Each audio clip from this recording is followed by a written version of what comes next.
Hello everyone, welcome back to the next video. In this video I will show you how to change the HSL, like the hue, saturation, lightness of a live camera preview in React Native's new architecture for Android using Camera X as well as Media 3 effect. So let's get started.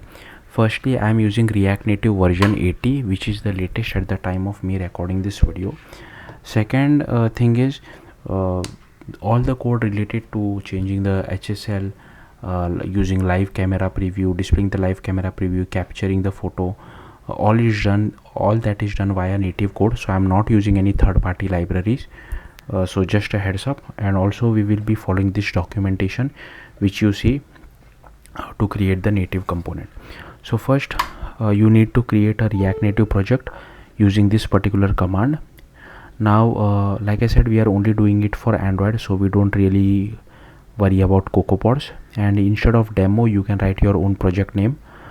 Then if you see, don't run this command yet. So here we need to create this specs folder as well as this web view folder, but in our case we are not creating a web view, we are creating like changing the HSL, right? So we will be naming it differently. So here you can see this is the structure of it. So just to show it to you, this is my React Native project. Let me minimize everything. Okay, this is my React Native project. Then here you just create a folder called specs. That's what I have done. Next, what this says is a folder called web view, but instead of web view we will name it differently. So just go to Android app src main java com, and inside that I have created a folder name my camera. Now this name is very important. If you want you can name it differently, but this my camera name will be used in lot other places as well. So it's important you name it accordingly. If you're doing this for the very first time, it's better you follow what I'm doing. Okay, now this same package name will be used in this TypeScript file name, as you can see over here. Now that's what the documentation says. Later on you need to create a TypeScript file, but if you noticed, I have created the TypeScript file called my camera. This native component.ts is very important. So if you don't write native component, like the code generation command which we run later on will not know that it needs to run the code generation. It needs to do the code generation for this particular file. Okay, so I'm just clearing this out. Now what I have done is I have basically copy pasted all this code and pasted it over here, but I have changed a few things here and there. Firstly, this should be my camera. Okay, then I don't require any props, so here we are passing a props as well as a callback. So I'm not passing any props. We require a callback for on image taken, and the result type should be image URL. So here is the result type. So here I'm just passing result. So this is the captured image URL for which we want to display the image inside an image view. That's why we require this. Okay, then you need to go to package.json file, and here you can see, if you scroll down, you need to paste this particular bit of code.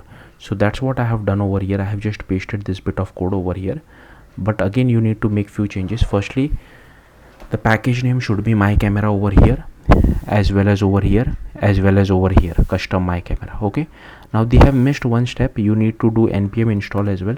So what I'll do is I'll quickly go to where my project is. Okay, and I'll just do npm install, because we have changed the package.json file. It's just to be safe, need to do npm install. Okay, then let's scroll down, and here you can see you need to run cd android. So I have already ran this command, but I'm running it again. So this command will do the code generation for Android based on your TypeScript file. That's why the name is important. Now I'll just run this command, so let it run. Okay, then here it says that you need to create this react webview.kt, but in our case it will be react mycamera.kt. so just go to your my camera, and here you first need to create this react mycamera.kt. now we really can't copy code from this particular file because the implementation is a lot different. So just follow what I have done over here. Firstly, this is your package name. Now here there are a lot of imports, so feel free to pause the video and just copy all this import. I'm simply scrolling through this file. Then here is our theme react context. Here is our camera. Here is our preview. Here is our image capture as well. This button is for taking the photo. This preview view is named as viewfinder. Basically this is the camera preview. Okay, then here is our camera executor service. Here is our process camera provider. Now you might be confused where I'm getting all this from. So for that you need to go to build.gradle.kts and you need to add all this stuff as well. So first you need to add camera core, camera 2, camera life cycle, camera view, then this camera media 3 effect, which is still in alpha at the time of me recording this video, and media 3 effect. Okay, once you add all this, you need to go to android manifest.xml, and here you need to add internet permission, camera hardware, camera permission, write external storage permission. So make sure you add all of this as well. Then come back to React My Camera. Okay, then here I am getting this lens facing back. Okay, then here we get hold of our activity.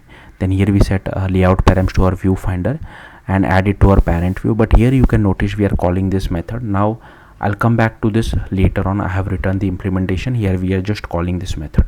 Then here is our capture button as well, for which also we set a layout params, add it to our parent view, and then set a click listener to it. Then we override this on attach window, for which we call setup camera.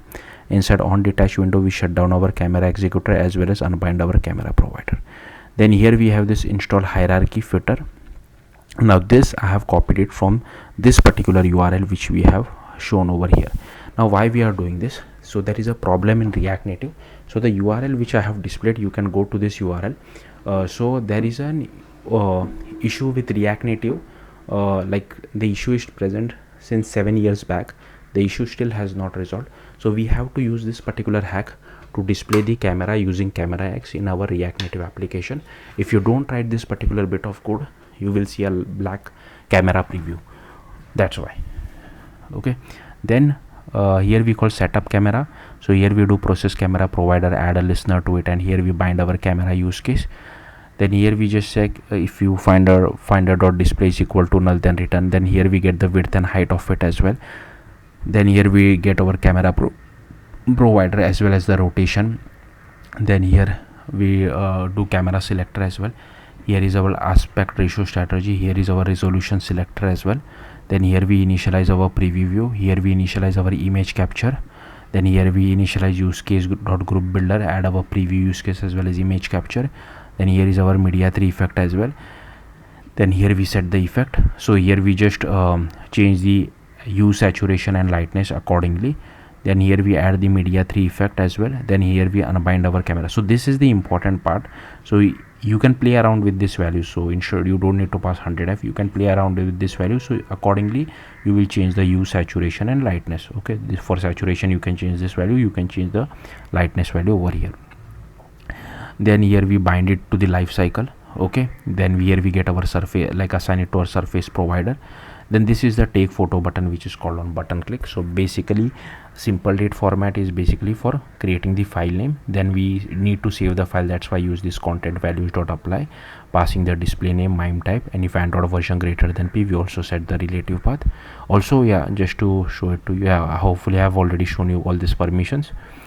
Okay, then here we get this image capture dot output file options, passing the builder as well as the build method. Then we do image capture dot take picture. Here we override the method. So once the image has been captured, the callback comes over here. So here this is the image URI. Now we need to send this back to React Native side. That's why I'm using this method. Now sending it back to React Native side is not that simple. Again, it's a little bit complicated, but I have written the code, don't worry about it. Then here we unbind our camera provider. Here just a helpful method just to check whether we have received all the permission or not before accessing the camera. And here we have just defined this tag as well as file name format variables. Now to send, like I said, to image URL back to React Native side, we have to write this bit of code. Now this I have copied it from the documentation, but you can see over here, but I have changed it according to our aspect, because in our TypeScript file the image callback name is on image taken, right? So that's why we have to write it everywhere. So here you can see on image taken, on image taken, on image taken. So that's why we have to change it. So don't just blindly copy paste it. Then we need to create a manager file. If you see over here in the documentation, they have created this manager file. That's what I have done. Now this you can copy it for the most part from the React Native documentation. Only change the package name. Here I think they have given it some props as well. We don't have any props, so ignore that particular method. Rest I think you can copy paste it, but everywhere where it is written web view, instead of web view you need to write my camera. So that's what I have changed everywhere over here. And this also needs to change a little, because inside our TypeScript file we have written on image taken, right? That's why over here as well as over here. So yeah, that's all we need to do. Then we need to create this package file, react my camera package.kt. Now if you see, they have done the same thing over here as well. Okay, so now this again I have copy pasted it from documentation. Again few changes. First is the package name, and everywhere instead of web view we have written my camera, so be careful with that. Okay, so over here as well, here. Okay, rest everything I have copied it from documentation. Next, we need to add it to our main application as well. So go to your application name, main application.kt, and here you need to add this particular import, and you need to add this particular line of code as well. Okay, next let's just scroll down even further, how to use it. So you can just go to app.tsx over here. Now firstly, these are all the imports which you need to copy paste it. Then here I have set two states. One is the image URL state, and second is the camera permission state. Then here I am just checking what is the Android version the user is using, because from Android 10 and above we don't require the write external storage permission, but for below 10 we require it. That's what I'm doing over here. Here I have defined the method, and depending on the Android version we are asking the respective permission. Okay, and depending on the permission granted, I'm just changing this particular state. So that's what I'm doing over here. Then inside use effect we just call request camera and storage permission. Okay, then if image URL is not equal to empty, then we display the image using the image element, but by default it is empty. Then we check whether the camera permission was granted or not. If yes, then display the camera preview with the take photo button, else we display a text saying give camera permission not granted. And these are the styles. Now I have recorded the video, so I'll just play that just to show it to you. Okay, so here first it asks you for camera permission. I'll give the camera permission. Then here you can see this is the live camera preview, where I am changing the HSL of the video of the live camera preview. So this is how you looks like, and at the bottom there is a capture button. So I'll click on the capture button now, and once the image has been captured, the captured image is displayed inside an image view. So yeah, that's all there is to it. If you have any questions, do let me know in the comments. Thank you for watching. Bye.